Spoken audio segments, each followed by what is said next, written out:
Guys, it's time. If it's your first time joining us, my name's Zach. If you've been here before, welcome back. This is the Rolling On channel, and today we're going to be talking about this clock.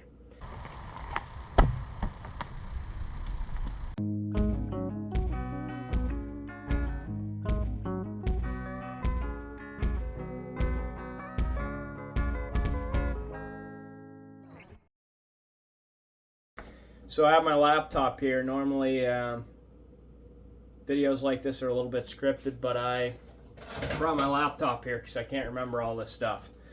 So I'm going to tell you a little bit about this clock. This was made between 1924 and 1947, and this is a remote clock. So there's a master clock, and the master clock controls all the remote clocks. And all the remote clocks are wired to the master clock in a factory.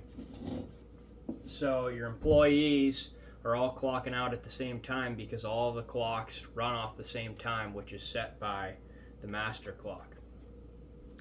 And so this has a ratchet pawl mechanism inside of it. It's a little solenoid that operates on 24 volts. And this clock doesn't have a second hand.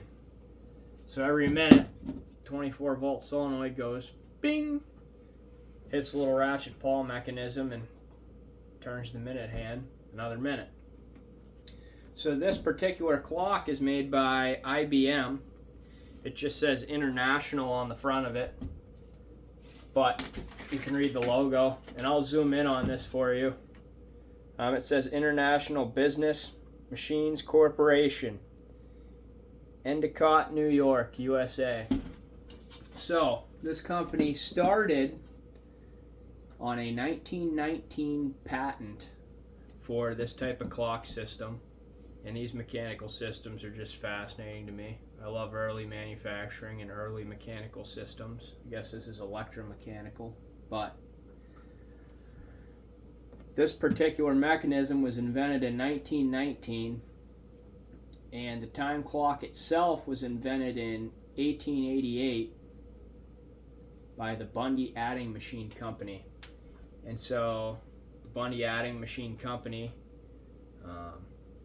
kind of developed into IBM, which is the same IBM that makes computers and stuff today. But they stopped making this particular clock in 1947, which is when they started making clocks with the second hand. So really think about what this clock has seen in the last 100 years. There have definitely been people sitting for hours and hours at a time waiting for this thing to click whatever time they were able to leave. This thing probably saw the Great Depression, and it definitely saw the Industrial Revolution, and it saw tons of work and could definitely tell loads of stories if it could talk. We're going to take this thing apart and check out the inside. So just like a lot of old stuff like this, I went totally down the rabbit hole, and I looked into the history of IBM in New York, and there are a couple people who have really good articles about the history of the IBM factory in the United States in New York. And I think a lot of it got torn down now, but this company used to hire thousands of people in New York. Basically, the whole town relied on IBM for employment.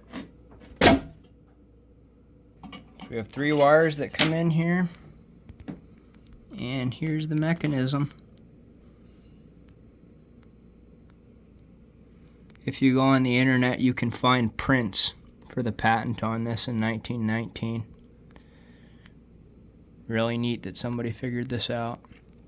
And there's actually a guy who, I'll put a link in the description to this guy's blog, but basically he programmed a Raspberry Pi to act as a master clock and send pulses to this solenoid. So it looks like this is the solenoid right here. So it looks like this is all there is to it.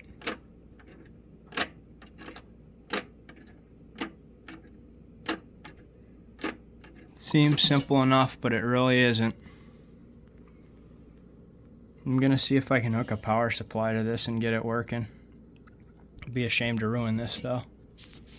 And as this spins around here, watch this right here. I think that this little thing tells the clock when the hour hits, and this little linkage moves here and it toggles this little piece of leather here between these contacts, and I think it tells it when this thing's indexed to an hour.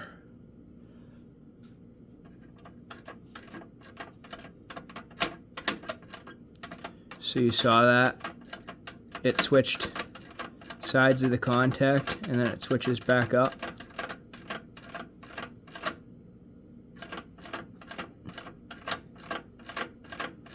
So this clock is 6 watts, 24 volts, so I have 24 volts on here at a 1/4 amp. And I hooked this on the positive, and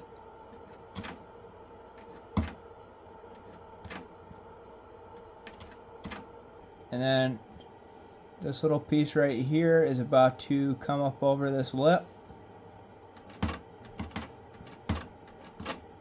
Okay, you saw this contact switch to the other side.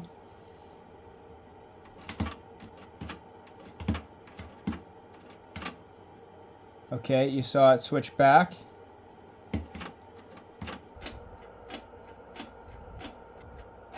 Okay, you heard that click. No more with this wire. Switch over to this other wire.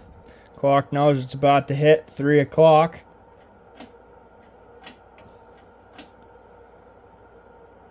Flip contacts again. Now it'll go around for a whole hour. Alright guys, that's all for this video. I just thought that this clock was a really neat piece and I wanted to share it with you guys. The master clock is a super cool mechanism. I feel totally underqualified to talk about that. This is kind of simple. If you want to see videos about that, there are some people that make some really great videos on YouTube. And if I think of it, I'll link some in the description. Like I said, I'll link that guy's blog in here that talks a lot about these clocks. I'm pretty sure he has the master clock also, but he hooked up a Raspberry Pi to one of these to send the 24 volt pulse, and he basically turned a vintage clock into a modern clock. If you thought today's video was interesting, please do me a huge favor, hit the like button. Subscribe if you want to see more videos like this. It doesn't cost you a penny and it really helps out my channel. And I just want to thank each of you guys for getting me to 2,000 subscribers last week or the week before I hit 2,000. Couldn't have done it without all you guys. I have immense support from my friends and family and I couldn't do it without you guys. So until next time, take care and we'll see you on the next one.